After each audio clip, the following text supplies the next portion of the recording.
Just a steel-time girl on a Saturday night, looking for the fight of her life. In the real-time world, no one sees her at all. They all say she's crazy. I was studying jazz. I wanted to be a jazz player, right? And I went to play with Stevie Wonder when I was 17, and for the first month, Miles Davis and all these jazz guys opened for him. And that's what I wanted to do.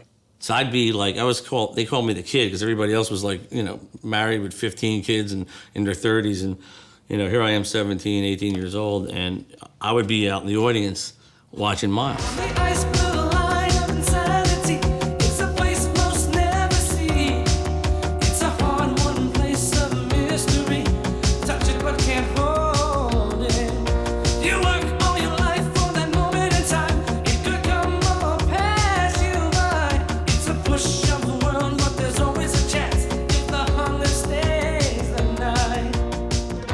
The kind of thing where if it wasn't for Danny McCuskey, the co-writer, who came in, he started like mumbling like these lyrics and why don't we write a song about a mass murderer, like the original lyrics were like he's a maniac, that's for sure. He'll kill your cat and nail it to the door.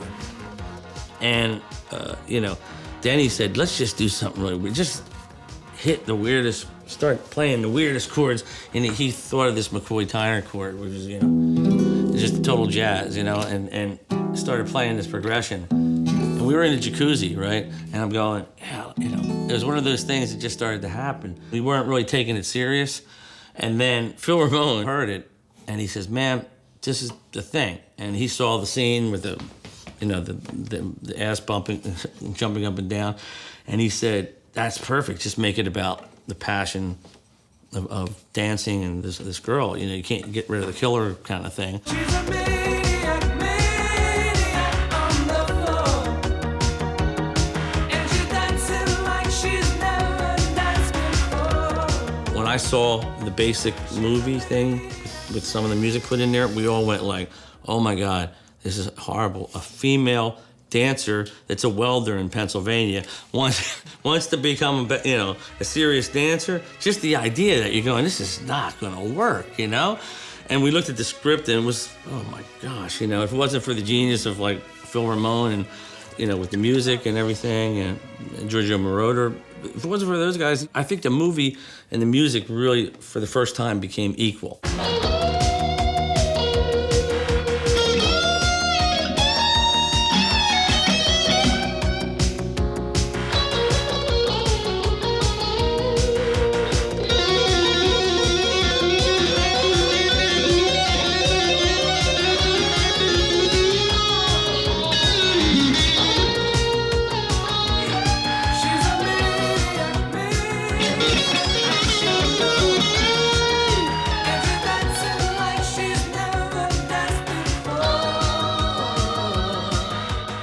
Can you imagine? It's like, here I am, I just want to be a jazz guitar player.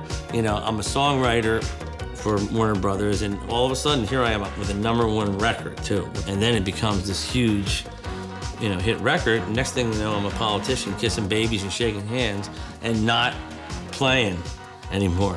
Because when you have some hit like that, they're just going, give me 5 more of them, 10 more of them.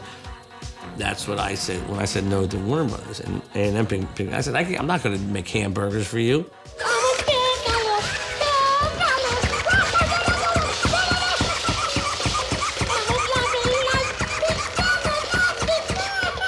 That's scary. So, I don't know, that's the byproduct of having a hit record. You never know what's going to happen, but pretty frightening. She's a maniac. I pretty much started to go, okay, let me just start producing people so I can play more and write more. You'll never see those chords in pop music. And she's dancing like she's never danced before. No, say yeah, she's a maniac on the floor. Oh, oh, oh. And she's dancing like she's never danced.